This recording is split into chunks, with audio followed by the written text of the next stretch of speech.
नमस्कार साथियों, आप जुड़े हैं सत्य क्रांति पर और सत्य क्रांति आपको खबर दिखा रही है करनाल के कैथल रोड जेल के बाहर की, जहां भीम आर्मी के सदस्य, कार्यकर्ता व राष्ट्रीय अध्यक्ष पहुंचे हुए हैं।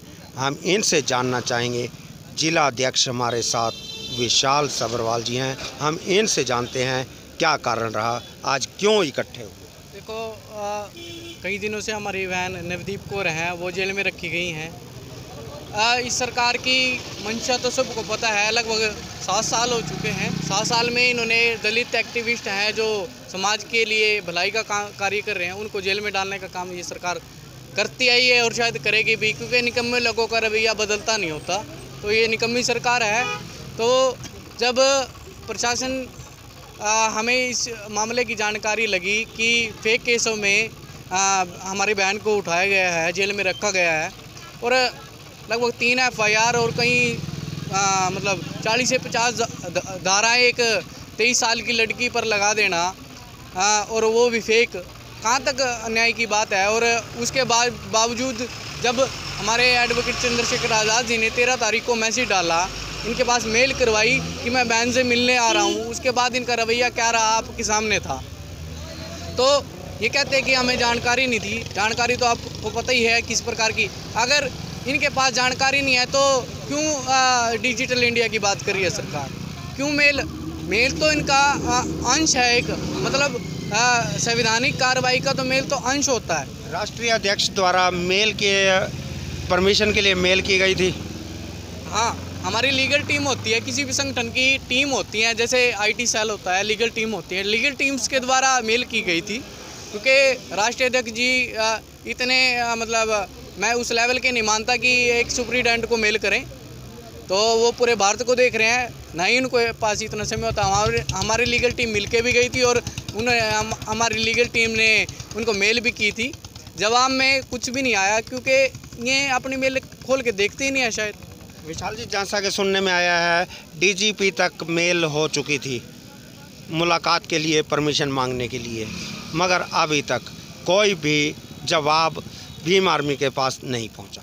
तो हाँ, ये हमारे पास जो बाय प्रूफ हमने इनको दिखाया है, पंचकुला बाय मेल भी की थी और बाय पोस्ट भी की, जो संवैधानिक दायरे में मानते हैं। अभी कुरियर नहीं एक्सेप्ट करते, ऐसा सुनने में आया था। तो हमने बाय पोस्ट की, स्पीड पोस्ट गई है, उसकी रसीदें हमारे पास हैं। तो कहीं ना कहीं एक्सेप्ट तो की है, या अगर नहीं एक्सेप्ट की तो इनके ऊपर तमाचा है। ये लोकतंत्र को ख़तरा कर रहे हैं। ये मुलाजिम लोग आज लोकतंत्र की हत्या कर रहे हैं कि आज एक आम आदमी की इतनी भी हक नहीं रहा कि वो अपनी बहन से मिल सके या पीड़ित से मिल सके। बहन से मिल सके तो यहीं खड़े हुए हम दूसरे भीम आर्मी के सदस्यों से भी अवश्य बात करना चाहेंगे। हाँ जी, इदार जी, हमारे दर्शकों को अपना शुभ नाम बताएं, आप किस पद पर हैं और आज करनाल जेल कैसे पहुंचे हैं? मेरा नाम सतपाल सिंह चौहान है, आर्मी रिटायर्ड पर्सन हूं और 1995 से मैं सोशल एक्टिविटी में मैं काम कर रहा हूं। और आज जितने भी संविधान के खिलाफ जितने भी अन्याय के खिलाफ लड़ाई लड़ते हैं। मेरे को लगभग 25 साल हो गए हैं। मैं ये नहीं देखता हूँ, सबसे पहले हम भारतीय हैं, किसी भी भारतीय के साथ अन्याय हो रहा है, वो कोई भी भारतीय किसी भी जाति किसी भी धर्म से है, तो हम अन्याय के खिलाफ हम खड़े होकर हम लड़ाई लड़ते हैं। और आज यहाँ कौन पहुँचे हैं और क्या उद्देश्य था आज भीम आर्मी जो यहाँ इकट्ठे हुए हैं? भीम आर्मी के संस्थापक माननीय चंद्रशेखर आज़ाद आज जो नवदीप कौर, जो कि 22 साल की एक छात्र है, वो उसको वहाँ से किसान आंदोलन में, जो कि मजदूरों का नेतृत्व कर रही थी, मजदूर अधिकार मंच का वो नेतृत्व कर रही थी, तो वहाँ से उनको किसानों को समर्थन देने के लिए वहाँ कुंडी बॉर्डर से उसको उठाया गया और झूठे आरोपों में उसको जेल में बंद कर दिया गया। जो सरकार की जो मेंटलिटी है वो ये है, या कोई भी यूथ या कोई भी सामाजिक कार्यकर्ता कोई आवाज़ उठाता है अन्याय के खिलाफ, उसको उठाकर झूठे आरोप लगाकर उसको जेल में बंद करने का कहीं न कहीं लोकतंत्र को दबाने की कोशिश की जाती है, आपका यह मानना है? लोकतंत्र को बिल्कुल ख़त्म करने की इनकी एक साजिश है, क्योंकि ये इनका रिकॉर्ड बता रहा है आज तक ना तो ये संविधान को मानते रहे, और इनके शासन में, बीजेपी के शासन में संविधान की प्रतियां संसद के बिल्कुल नाक के नीचे जलाई गई। तो वो इनके जो ये लोग हैं वही लोग हैं, और जो किसान आंदोलन में भी इन्होंने अपने आरएसएस के लोग झगड़ा करने के लिए वहाँ पर शामिल किए, लेकिन किसान जो आंदोलन कर रहे हैं वो बिल्कुल संवैधानिक तरीके से कर रहे हैं। वो अपने मूवमेंट पर पूरी नज़र रख रहे हैं। कोई बाहर का कोई शरारती तत्व अगर मिलता है उसको पकड़ के पुलिस के हवाले कर देते हैं। ये सारा बिल्कुल इनका जो ये नंगा नाच ये बिल्कुल पब्लिक के सामने आ गया है। इनकी लड़ाई है हिंदू मुस्लिम से लड़ा दो, खालिस्तान बता दो, इनको आतंकवादी बता दो, तो दलितों पे खास करके अत्याचार बढ़ रहे हैं दिन पर दिन। सतपाल जी, जैसा कि आपने बताया कि आप आर्मी से रिटायर्ड हैं जी, तो मैं देश से जुड़ा हुआ आपसे एक सवाल ज़रूर पूछना चाहूँगा। क्या आप गणतंत्र दिवस 26 जनवरी को जो दृश्य देश ने, मीडिया ने, सब ने देखा कि वहाँ पर एक झंडा फहराया गया हमारी राष्ट्रीय धरोहर लाल किले पर, उस पर आप क्या विचार रखते हैं, क्या कहना चाहेंगे? जो ये गणतंत्र दिवस का जो मामला है, जो किसान आंदोलन था, किसान आंदोलन का एक भी व्यक्ति वहाँ पर लाल किले पर नहीं गया। ये 9 बजे का हमारे को टाइम मिला था कि 9 बजे हम रिंग रोड का जो हमारे को रूट मिला था, हम यहाँ पर ट्रैक्टर परेड करेंगे। तो हमारे जो किसान साथी थे वहीं पर बैठे हैं, और 7 बजे पुलिस ने जो लाल किले का रास्ता खोल दिया, 7 बजे वो रास्ता खोल दिया, और जो बैरिकेड वहाँ पे इधर लगाने थे। तो क्या आप चश्मदीद गवाह हैं उस दृश्य के? बिल्कुल, हमने वो पूरा मैं चश्मदीद गवाह नहीं हूँ, लेकिन हमने पूरा जो मूवमेंट है, मैं वहाँ पर आंदोलन में मैं जाता रहा हूँ, जो वहाँ से जो अपने साथियों ने सब बताया है, और हमने जो कि वीडियो भी वहाँ पे देखी है, उसके तहत ये पूरा ये आरएसएस का मामला है, आरएसएस की एक साजिश है। आरएसएस की साजिश पे इसको के तहत ही बीजेपी सरकार को काम कर रही है। हाँ, तो ये जो मामला है, अब भी ये एक 22 साल की एक जो लड़की, एक छात्रा, वो उसको अंदर जिस तरीके से जैसे जघन्य आरोप लगा कर उनको यहाँ पर झूठे केसों में फंसा रखा है, इसी तरह इनके साथी एक और शिव कुमार थे, जो कि इन्हीं के साथ वो साथी थे, तो उनको भी अंदर किया हुआ है। तो इसी तरीके से जितना भी, मैं भी हम आंदोलनकारी थे, 3 बच्चे बिंजोल में मर गए थे, हम उनके लिए न्याय की गुहार लगाने के लिए हम रोड पर आए। हमने अपने संवैधानिक तरीके से हम अपना आंदोलन कर रहे थे, उसमें भी हमारे को झूठे केसों में फंसाया गया, जिसमें मैं 32-33 दिन मैं जेल में रहकर आया, और मेरे साथी 13 साथी और थे। तो कहीं ना कहीं जहाँ भी आंदोलन होता है सरकार द्वारा, जैसा कि सतपाल जी का कहना है, सरकार द्वारा उसे दबाया जाता है।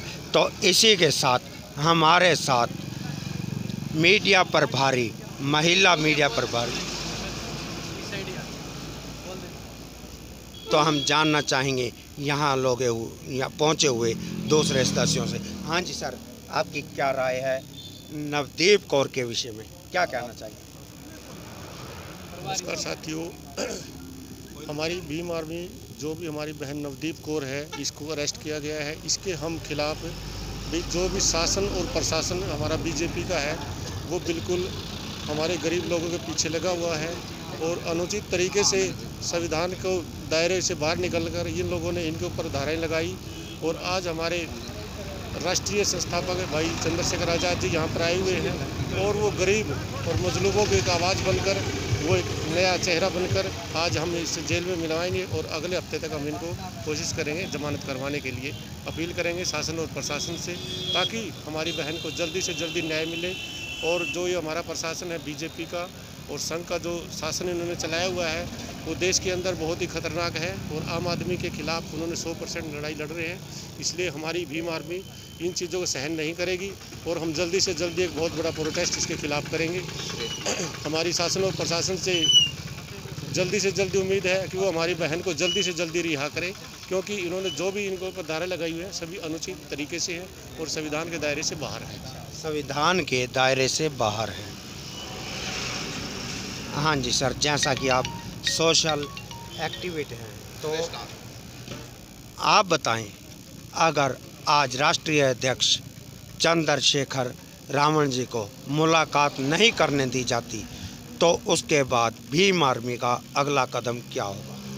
देखिए, पहले भी साथी कह चुके हैं कि हम संवैधानिक दायरे में रहकर हम ये मुलाकात करना चाहते हैं। इस तरह कोई गैर संवैधानिक कदम भीम आर्मी के जो राष्ट्रीय अध्यक्ष है चंद्रशेखर रावण जी वो नहीं उठाने वाले।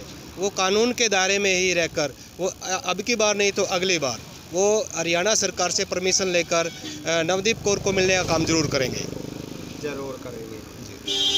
तो आप क्या मानते हैं, नवदीप कौर को प्रशासन द्वारा किसान आंदोलन टीकरी बॉर्डर से जो उठाया गया, गिरफ्तार किया गया, उस विषय पर आप क्या कहना चाहेंगे?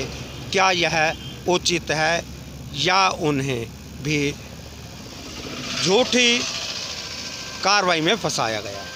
देखिए, उचित नहीं है, क्योंकि इस देश के प्रत्येक नागरिक का अपने हक और अधिकार के लिए संघर्ष करना, धरना प्रदर्शन करना, वो संविधान उसको अधिकार देता है। ये हमारा फंडामेंटल राइट है। क्योंकि जो नवदीप कौर है वो मज़दूरों की लड़ाई लड़ रही थी। वो मज़दूर अधिकार संगठन की सदस्य हैं और उनके अध्यक्ष हैं शिव कुमार। उन दोनों को जो एक षड्यंत्र के तहत गिरफ्तार किया है हरियाणा पुलिस ने, और उनको जो जिस तरह से टॉर्चर भी किया गया है, इस तरह से हमें उनके परिजनों से पता लगा है, ये सारा गैर संवैधानिक है। क्योंकि उचित होता तो इतने लोग उनके समर्थन में नहीं होते। क्योंकि नवदीप कौर एक महिला होने के साथ साथ वो एक मज़दूरों की, किसानों की वो न्याय की मांग कर रही थी। उन्होंने किसानों का समर्थन भी किया और उनको जो सिंधु बॉर्डर से कुंडली पुलिस ने उठाया वो एक तरह से बिल्कुल नाजायज़ है। हम उचित नहीं मानेंगे इसको, वो अनुचित है, गलत है। अनुचित है। यह थे विचार आज करनाल जेल के बाहर खड़े हुए भीम आर्मी के कार्यकर्ताओं के। सत्य क्रांति आपको तस्वीरें दिखा रही है करनाल जेल की, जहां भीम आर्मी के सैकड़ों कार्यकर्ता इकट्ठे हुए और जहां राष्ट्रीय अध्यक्ष चंद्रशेखर रावण जी पहुंचे हुए हैं। जुड़े रहें पल पल की अपडेट के लिए सत्य क्रांति पर। सत्य क्रांति आपको पल पल की अपडेट देती रहेगी।